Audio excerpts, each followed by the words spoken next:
How's it going, everyone? Back today with another video. Hope yous are doing well. It's bright and sunny out here today, so I've had a few beers already and we're about to crack open yet another one. Yeah, this is just dog shit Budweiser, not a paid promotion, of course. Yeah, back today with just a vinyl update. Just wanted to chat about a bunch of shit that I've gotten in over the last couple of weeks.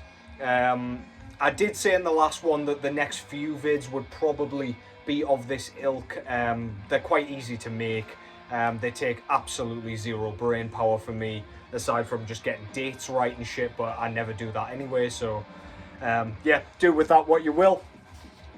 So yeah, I've got 4 records here, one of which is a pretty tremendous box set that I'm going to show you in absolute full. So I don't know if this vid's going to take a little bit longer than the usual, but normally you nerds like to see all the patches and extra stuff that comes with records anyway, the coloured vinyl, all that nice stuff. Close your eyes, Roger, if you're watching.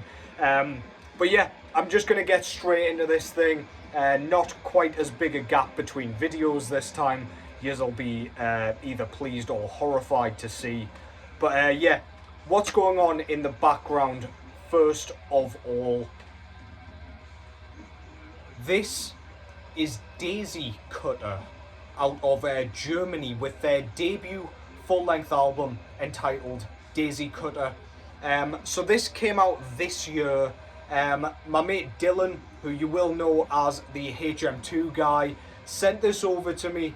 I've listened to it 3 times today. It was actually the first time I managed to listen to it today. So yeah, I've been absolutely slapping this thing all day long. This is HM2 death metal. As you can hear, we've got that super chunky guitar sound, buzz sawing, absolutely nauseating stuff. Sounds absolutely fantastic. The production is perfect. I don't even think this came out through a label. This is just like a self-released thing, which just, that took me aback at first, given how great this thing sounds. If you like bands like Leak, probably absolutely butchered that pronunciation. But yeah, it's got that kind of modern Swedish death metal sound where it's like super clean. There's no like kind of grating production at all, like you might have gotten on like an Everflowing Stream or something like that, where it's not super pristine. There's still a bit of grit. This is perfectly produced. Vocally, I think we've got 2 guys doing the vocals on this one, and it's very reverberating and it's almost wheezy, which I really love. It sounds authentic, it sounds mental. The guys sound utterly deranged. I really fucking like it. As I say, the guitar tone is brilliant, but the riffs are super memorable. We've got that melody that is essential for that kind of Stockholm sound. And then the drums. When I first heard this, I didn't have a clue what the kind of lineup was, what the situation was there. But it turns out this band doesn't have a drummer, so I initially thought, wow, this drum sounds crisp as fuck, but the triggers are quite kind of prominent, perhaps not to my exact likings. If I was to kind of, I don't know, make the perfect album, I'd probably want more of a garage sound than this, but man, the drums sound enormous, the snare sounds phenomenal, the double kick work sounds absolutely stellar. It's rapid, it's inhuman. It sounds fantastic. It's not as though it's kind of like a Mortician-esque, where it just literally doesn't sound like a human is playing it. It's not as clicky and obnoxious as the Mortician sound. It just sounds fantastic. We've got some D beat in there as well, which I love with that crusty sound. Yeah, this is stellar. Go and check this out. The whole thing is memorable. Everything's catchy. We've got some slower moments. We've got some like thrash beats, we've got those blast beats. If you like Sweet Death at all, especially in the modern style, go and give that a whirl. That's Daisy Cutter by Daisy Cutter. Go and check that out. Cheers to Dylan for sending this over.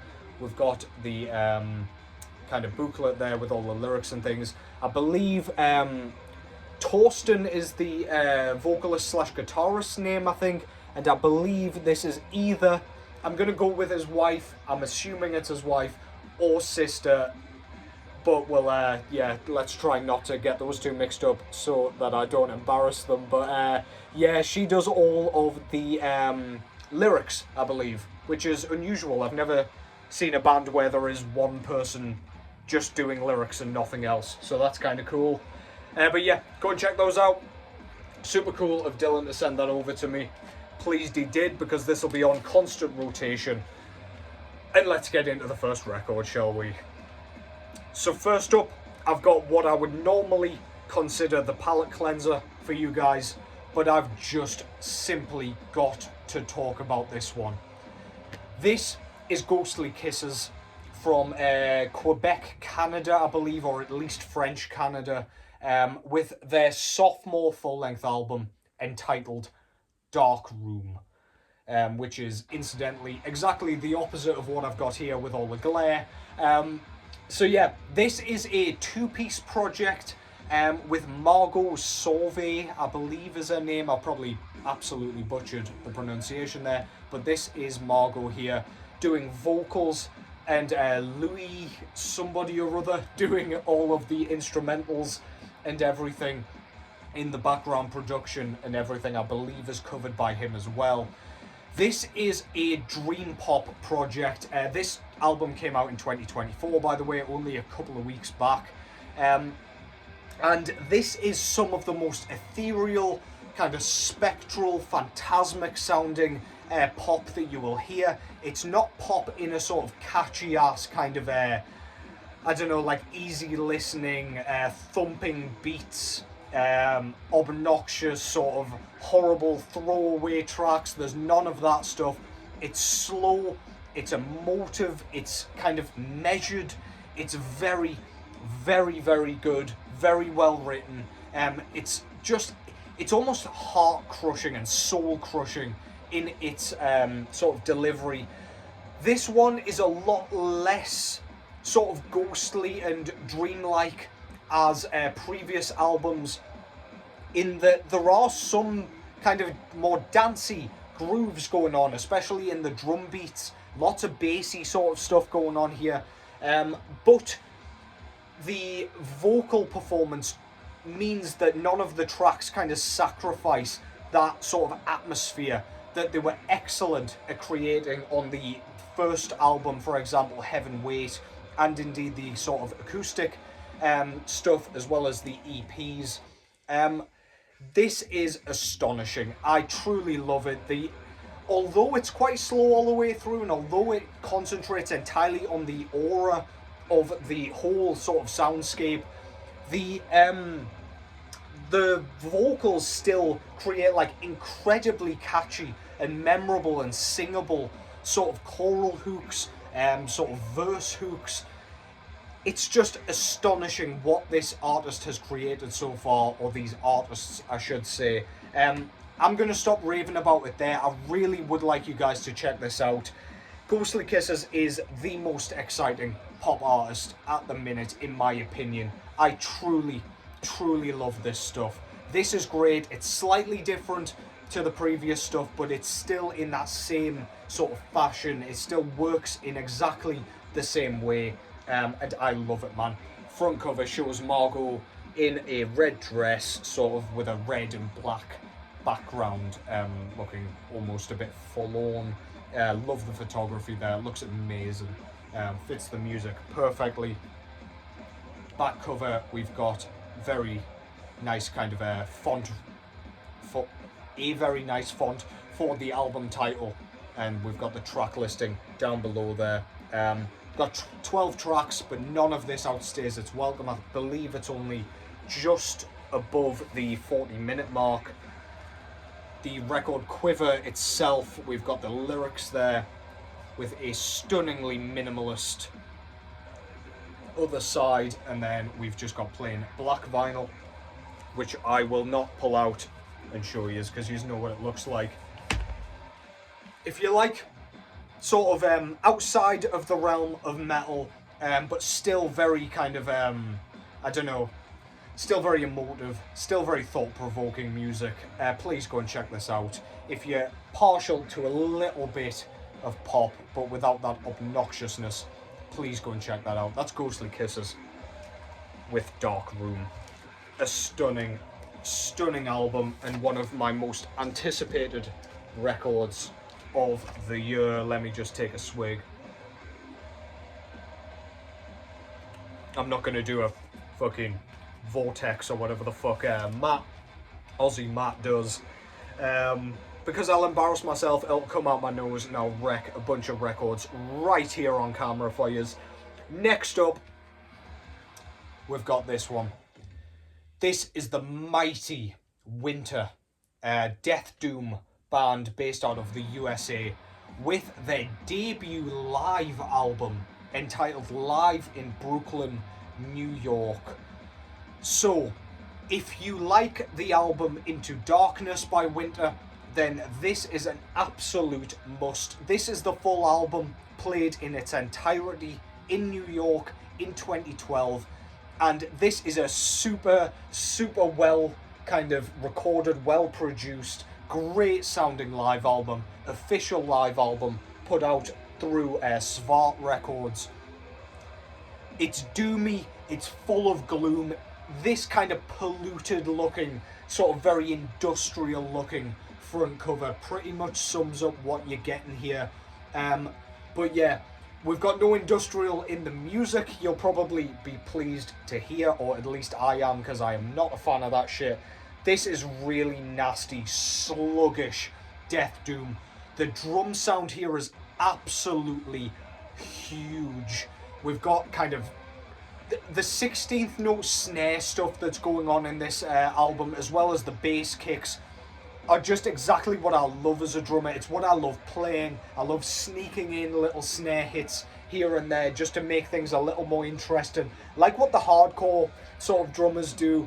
But in this, it's done in the most glacial fashion. Really crushing, low guttural vocals, absolutely devastating. If you like your death metal slow as shit, to the point where there's barely any death metal in here, pretty much just the vocals and the guitar tone, please go and check this out. Can't rave about this enough, but I will stop there. Front cover, love their logo, of course, and as I say, it's got like a very industrial looking front cover with the pylons and sort of, I don't know if they're telephone wires or what, but yeah, it looks like a massive power station or something like that. Absolutely stunning, really bleak looking.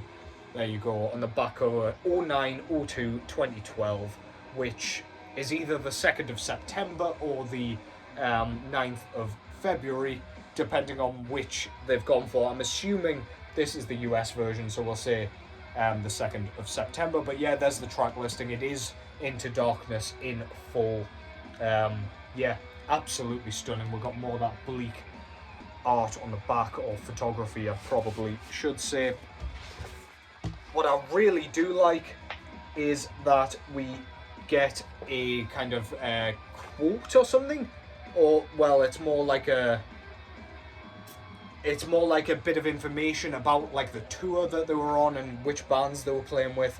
We've got the lineup there, and who did the artwork. We've got a picture of the band playing live there. It's a very bare bones sort of plain cardboard in sort of inner jacket there, which is really cool. And this came on like a milky clear disc, really nice. Goes perfectly with the very bleak artwork again. Nothing fancy going on here. If you like Winter, simply put, this is essential.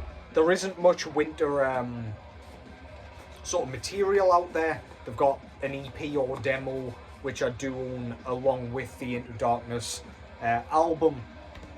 And then they've got this. I imagine they've got other material, but it is very few and far between. Regardless, that's Winter, live in Brooklyn, New York.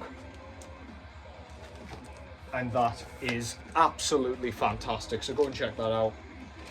I am going to skip one record that I was going to show here, just so I've got enough time to go through this box set here, which you'll have seen in the thumbnail, and I'm sure you'll have seen other people showing this thing. But yeah, I'll show the other record in another vid, don't you fucking worry about it. The box set that I want to talk about here is this one. So this is Attic from Germany with their third full-length album entitled Return of the Witchfinder. So what I've done here is bought the enormous box set, which is vinyl along with some other goodies, which I will show you. So I will unpack this as though it's an unboxing. Of course I've opened this and kind of been through it and listened to it and whatever. But yeah, so first up I got some sort of postcards. So that's the album cover there with the witch burning, with like people sort of standing around with pitchforks and all that good shit, correctly turned crosses, with the moon in the background and stuff, their logo up top there, which you'll see a bit more clearly. Very nice. It is just like a postcard. We also get, which I will not unpack, but like a huge like artwork sort of, it's like an insert sort of poster, but it folds out like a poster in the same annoying way, so I will not undo all that, but it is very nice. Something that you could stick on your wall quite happily, but it's more of a like, you're listening to the record, you open it, you have a quick flick through, or you stare at it for hours and hours, whichever you actually prefer. But yeah, that is that. Not sure if this is the Attic guys, but I just got some sort of little art card with a picture of somebody playing live. Does kind of look like them, but I am not entirely sure. We get a, oh, that's upside down, a very nice poster of the cover art as well, with the logo and title at the bottom there. Stunning stuff. We get a real fucking nice sort of die cut patch with the burning witch on the front with the logo. That is stunning, man. Beautiful. This was put out through Van Records, and I guess I should probably tell you a little bit about the band as I'm going through this. So let me just get the record here first of all, before I go into any more of the extras. So this is the record itself, which is buried. That nearly ended up severing my head. But yeah, this is, as I say, the vinyl version. As you nearly saw, go clean through my brain. This is Attic. They play a very traditional style of heavy metal, very obviously in the vein of Judas Priest, King Diamond, Merciful Fate. And when you listen to this, you will know exactly what I mean. It's theatrical, it's conceptual. We've got the witches burning, that's the entire thing. A little bit like The Eye by King Diamond. We've got the falsetto vocals akin to King Diamond, akin to Rob Halford. But it is very much in the style of King Diamond, where we've got the kind of nasally sounding, sort of almost harsh vocals, and then out of nowhere he just breaks into the ridiculously high-pitched falsettos, and you're like, holy shit, he's playing sort of different characters. Even in the lyric sheets we've got kind of a almost like script writing style writing, where it's like this person's saying this person's saying this. Very fucking cool. We've got a bit of a mix of black metal in here with the blast beats, a bit of tremolo, sort of picking stuff going on in here as well, which I think works perfectly with that style. Merciful Fate is often kind of noted as being or lauded, I should say, as being a sort of first wave black metal band. This kind of adds to that by adding what we know as black metal into it, which is absolutely brilliant. Yeah, I think this is absolutely stunning. We've got some of the best songwriting in heavy metal going on in this band at the moment. So yeah, I'll just show you the record now and the rest of what's going on in here. So of course we've got the witch burning at the pyre scene with the annoyed townsfolk enjoying that far too much. I don't know if you can see, but we've got like a cat in the window here. We've got just lots of witchy goings on. We've got the moon in the background. It's very dark. I don't know if you can see it very well, but yeah, really fucking cool, man. On the inside, we've got a picture of the band in their get-up with no shirts, lots of blood, lots of corpse paint. This guy right here is the singer, and my god, that guy's got a set of lungs on him. But yeah, that's cool as shit. Back cover, we've got what was the witch, now kind of charred but still smouldering. We've got the Witchfinder in the background here on his horse with the track listing. One of my favourite tracks on here for sure is Hailstorm and Tempest. We've got some really nice blast beat stuff on that one. Return of the Witchfinder is outstanding. One of the better kind of title tracks that we've had in recent times. Yeah, really good. Synodus Horrenda as well to close things off. Absolutely fan-fucking-tastic. So yeah, that's the record itself. We also get a really nice 12-inch booklet here with the album cover there, but no logo slapped on it or anything like that.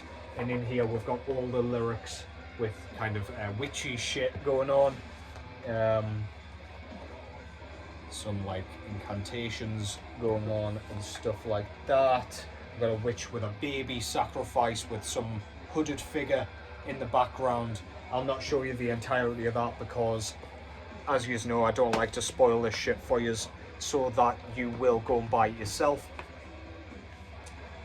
But on the inside we've got a foam sort of a holder here with both the CD and the cassette versions. So the CD is exactly the same layout as the record, except we've got like a triple panel digipack here with a booklet and everything as well. Really, really fucking nice. Perfect for the car. I don't have a cassette player, so this for the time being will remain in its shrink wrap, but we've got a different sort of cover with the sigil on it. Black tape with the logo on there. This was put out through Van Records, as I said earlier. But yeah, that is basically that. I do plan on getting a cassette player because I've got a bunch of tapes that I'm dying to spin, but I've got absolutely nothing to play them on. I'm sure I can get a decent one for a decent price. But yeah, I'm mainly a CD vinyl guy, as you know. But yeah, please go and check that out. If you like King Diamond, if you like Merciful Fate, and more of a push if you like Judas Priest, go and check this out. It's traditional as fuck. If you like black metal, it's got that little bit of kind of ferocity just to keep you interested, keep you from getting bored if you're not into that sort of originator sort of style from the 80s. This is outstanding, man. Attic, Return of the Witchfinder. And that concludes that. Thank you very much for sticking by me. Again, you guys have been subscribing a fucking ton, even though I've been a little bit silent for the last 5 days or whatever it has been. But yeah, I'm getting back to business. I've got plenty of shit coming up. I'm still planning, despite not being quite as active over here. Cheers to Aussie Matt over at Mattox Deep Shadows. Yeah, drinking the beer just to kind of salute that guy who I've never seen a man drink beer so, I don't know, religiously. It's fucking awesome to see. Yeah, got the Champions League final tonight, and we've also got the UFC. We've got Poirier against Islam Makhachev. If you are interested in UFC and nerding out about that shit, drop that in the comments as well. But for now, thank you very much for watching, as always. Take care.